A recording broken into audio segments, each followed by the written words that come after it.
5, 4, 3, 2, 1, partez. Vous écoutez France Culture, il est 7h. La culture en France pose ce problème France Culture. J'ai généré un homme adapté. Il y a un truc qui cloche. La culture était une relation au monde. Passons sur les dommages collatéraux du Contacourt, les approches. Les coups subtils, généralement formés avec le t-shirt à manches courtes, le sac banane et les tongs de ville, bref, le costume national de l'Australie. Qu'est-ce qui vous fait chanter? France Culture. chanter. Alors On a bien fait d'attendre. ça c'est extraordinaire. Alors, ils sont venus sans pantacourt, sans sac banane, sans tongs de ville. Olivier Poivre d'Arvor, directeur de France Culture. Adèle Van Rett, Arnaud Laporte et le tout nouveau de la station, Frédéric Tadei. Merci Amel. On est un peu ému parce que pour beaucoup d'entre nous, c'est notre première grille de rentrée. On est ému, mais en même temps impatient de vous faire connaître ces changements parce qu'il y a vraiment des changements. Voilà, France Culture évolue et je le dois à l'équipe de direction, Sandrine Trainer, la responsable éditoriale, et Marc Crépin, directeur de la rédaction avec Vincent Lemaire. On a essayé de vous présenter dans la bonne humeur, en effet, un France Culture un petit peu différent. C'est une chaîne modeste, dans le fond, parce que c'est vrai que, comme le disait Jean Lucas, notre bien-aimé patron, nous approchons le million d'auditeurs. Et en même temps, il y a un paradoxe, c'est que nous sommes sur le podium et le tiercé gagnant des téléchargements, avec une grande sœur, France Inter, une autre radio périphérique. Et puis nous sommes devant, ça fait toujours plaisir, RTL. Voilà. Le mois de juillet, bonne surprise, avec près de 3 millions de téléchargements. Cette chaîne, manifestement, fabrique quelque chose qui est assez singulier, dans le fond, qui est de la radio avec des programmes mémorables, des programmes qui font date. On pourrait appeler ça la radio durable. Alors, comment on fait de la radio durable? On a 3 clés pour essayer de l'imaginer dans cette grille 2011-2012. C'est l'exigence, la créativité et puis l'ouverture. Alors l'exigence, c'est la critique, c'est le décryptage, c'est l'analyse évidemment, et ça, vous l'aurez tous les jours, à tout moment, mais particulièrement du matin jusqu'au soir, notamment aux rendez-vous clés que sont la matinale de Marc Voinchel, les nouveaux matins de Marc Voinchel, de 6h30, une demi-heure de plus, de 6h30 à 9h, avec des journalistes, la rédaction évidemment, mais aussi des grands témoins, des analyses que sont, et excusez du peu, Raphaël Enthoven, qui vient nous rejoindre dans ce rendez-vous tout à fait stratégique pour nous, mais aussi Hubert Védrine, et puis Emmanuel Todd, et tant d'autres, et des femmes, pour rassurer Amael évidemment. Et puis c'est aussi la matinale du samedi qu'on va créer, en quelque sorte, avec le retour à l'antenne de quelqu'un qui travaillait chez nous, puisqu'il est directeur adjoint de la rédaction, qui est Jean-Marc Four, qui va nous proposer de 8h à 9h le secret des sources, la fabrique de l'information. Ça va vous intéresser, journalistes, comment on conçoit dans les rédactions la fabrication de cette information. Et l'exigence, c'est aussi tard le soir, à partir de 21h, de 21h à 22h, une nouvelle émission auquel nous tenons beaucoup et qui nous a donné beaucoup de bonheur. Dans le fond, c'était bien que la conférence de presse ait lieu le lendemain. La première journée, c'est La Dispute, présentée par Arnaud Laporte, qui va nous en parler. Sans tongs, mais avec des mocassins corporate, violets, que tout le monde aura remarqué, mais parce que j'aime profondément cette chaîne. Alors je pourrais dire que parler après autant de gens formidables, intelligents, brillants, c'est difficile. Vous pourriez penser à tort que c'est de la flagornerie. Ce que vous entendrez chaque soir dans La Dispute et depuis hier, c'est à peu près l'inverse, c'est-à-dire des gens qui sont libérés sur parole. La Dispute, on a envie de libérer la parole, et c'est du coup le lieu de rendez-vous de toutes les familles critiques, vraiment au sens le plus large, pour donner envie ou au contraire déconseiller telle ou telle œuvre. Chaque soir, une thématique différente. J'ai peur ce soir, par exemple, de me sentir un peu seul pour expliquer pourquoi je n'aime pas le film La guerre est déclarée. Ça va pas me faire des copains à Libération, par exemple. Mais voilà, j'essaierai d'expliquer pourquoi cinématographiquement, ce film, je ne l'aime pas. Je serai sans doute un peu seul, mais pourquoi pas. Il faut assumer ses paroles libres, et donc les plus grandes signatures de la presse viendront s'exprimer dans La Dispute. Je crois, n'en déplaise à Philippe Val, que la Maison des Artistes, c'est Radio France. Bien sûr, ce n'est pas que France Inter. Je pense que France Culture est une des maisons des artistes très importantes, et on a envie de donner envie à tous et à toutes d'aller y voir de plus près. Je suis certain que la créativité est aussi une caractéristique de Radio France et que nous sommes persuadés à France Culture que, curieusement, la radio, on peut écouter et faire de la radio autrement. Et que la radio, allez, un grand mot, la radio, c'est un art. Et cette année, chez nous, elle sera encore plus élaborée. Il y a des moyens pour ça.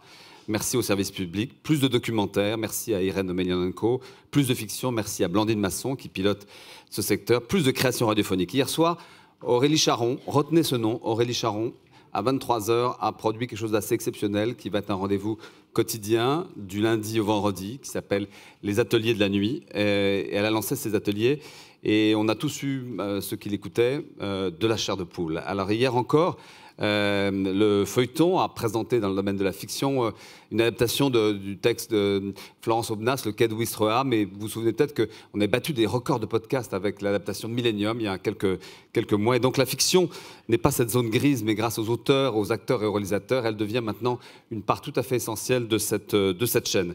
La créativité, c'est mettre des artistes à l'antenne, c'est tous les soirs, maintenant, à 19h55, Fabrice Lucchini, qui pendant une année entière va nous faire un marathon de lecture des grandes œuvres. Aujourd'hui Flaubert, demain Céline, après Baudelaire. C'est mettre des artistes à l'antenne, c'est aussi évidemment faire apparaître des jeunes talents. Des jeunes talents, vous en avez un certain nombre qui sont présents sur cette chaîne déjà. Je vous recommande Augustin Trapenard, 30 ans, petit génie, samedi après-midi, émission littéraire. Ne manquez pas, c'est à 17h. Et puis, elle n'a pas 30 ans du tout. Elle fait de la radio, c'est tous les jours maintenant, et c'est de la philo, et c'est Adèle Van Rett qui présente les nouveaux chemins de la connaissance. Merci, bonjour. Oui, donc nouveau départ pour cette émission que sont les nouveaux chemins de la connaissance, enfin qu'est le nouveau chemin de la connaissance, donc émission qui connaît un succès grandissant depuis plusieurs années, donc c'est un nouveau départ, c'est pas une nouvelle formule pour autant. Par contre, chaque animateur a sa voix, ses goûts, sa personnalité. Donc, c'est plutôt une nouvelle manière d'incarner cette émission qui existe déjà. L'intention reste la même, à savoir essayer de faire de la philosophie en s'adressant à la fois aux experts, aux gens qui en font depuis des années, et également à ceux qui sont curieux, novices, qui n'ont peut-être jamais fait d'études de philosophie, leur montrer que la philosophie n'est pas du tout cette discipline austère, aride et inaccessible, qu'elle concerne tous les sujets, et vraiment surtout qu'elle est accessible, puisque il faut essayer de rompre une fois pour toutes avec cette image de la philosophie et arrêter de la réduire à l'exercice de la dissertation. Et pour ça, on a de la chance, parce que la radio, je trouve, est un très très bon moyen de transmettre les idées. Et donc on essaye toujours, au sein de cette émission, d'utiliser au maximum les ressources radiophoniques en diffusant des extraits de textes qui sont lus par des comédiens, des extraits de films, des musiques, des chansons, des archives, tout ça en lien avec le thème dont il est question, puisqu'on garde l'organisation avec un thème hebdomadaire.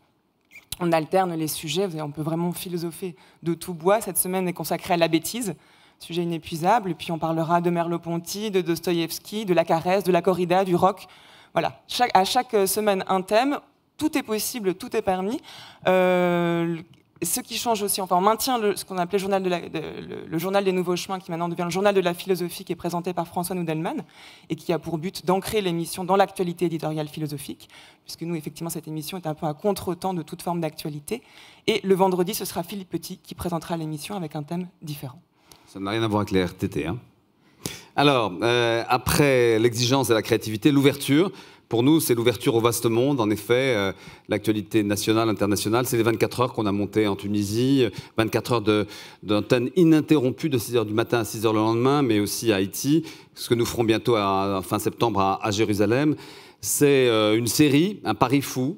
Combien de chaînes de radio en France peuvent s'engager sur un projet sur 5 ans? C'est le projet des Villes-Mondes. Les Villes-Mondes, il s'agit de 250 projets radiophoniques, de portraits de villes dans le monde, tous les jours, tous les dimanches, de 14h à 16h. 2 heures de documentaire, une visite de ces villes-mondes à travers le regard des écrivains, des artistes. Et cette série, normalement, au bout des 5 ans, puisqu'on aura 47 semaines multipliées par 5, on ne sera pas loin des 250, offrira un portrait très, très vivement de la création dans le monde. On commence par New York, évidemment, dans quelques jours, dimanche, 2 portraits de New York, le 4 et le 11 septembre. C'est l'ouverture à des mondes secrets, des mondes qui peuvent paraître inaccessibles, mais que nous voulons rendre plus lisibles, afin de rendre vraiment accessible cette beauté du monde et des choses au plus grand nombre d'auditeurs. C'est celui des œuvres, avec Charles Dantzig, qui nous rejoint le samedi, à travers une émission qui s'appelle Secret professionnel. C'est celui des plaisirs du sens et de la gastronomie. On va parler de gastronomie le samedi aussi avec Alain Kruger. On ne parle pas la bouche pleine. Mais c'est aussi l'ouverture à la rencontre de l'autre, du témoignage. Et c'est ce que proposera, et je suis très heureux de t'accueillir, Frédéric, ce que proposera chaque dimanche de 20h à 21h, Frédéric Théi, qui rejoint France Culture. Bonjour, je vais vous faire gagner du temps. Le tête-à-tête, ce sera exactement ce que dit le titre, à savoir un tête-à-tête. Pendant 1 heure, je vais m'enfermer avec ce que je pourrais appeler mes stars à moi. Oui, c'est ça, c'est mes stars à moi. On sera tous les deux en tête-à-tête. Il n'y aura pas de chroniqueur, il n'y aura rien. Il n'y aura que nous, il n'y aura pas de pub. Ça dure 1 heure. Et 1 heure en tête-à-tête dans un studio de radio, ça commence à ressembler à une tranche de vie. Voilà, ça commence dimanche prochain à 20h. Et je remercie Olivier de m'avoir laissé faire ça. Écoute, on est super content de t'avoir avec nous dans cette petite bande de France Culture. Vous voyez, c'est une grille qui est assez fidèle à ses fondamentaux. Elle est plus ouverte aux jeunes générations. C'est un souci pour nous, au Mouvement du Monde. C'est une grille que nous avons voulu, à la demande de Jean Lucas, beaucoup plus lisible, plus dynamique, plus vivante. Nous voulons être dignes de cette exception culturelle, parce que c'en est vraiment une, cette radio, qui est assez unique au monde, et montrer que si d'autres jours sont possibles, une autre radio est possible, non seulement possible, mais très souhaitable, et voire indispensable. Merci. En tout cas, je suis très vexée de ne pas avoir pensé aux escarpins corporate Arnaud Laporte. J'espère que la prochaine fois que je ferai ce genre d'exercice, vous voudrez bien faire mon coach. Voilà.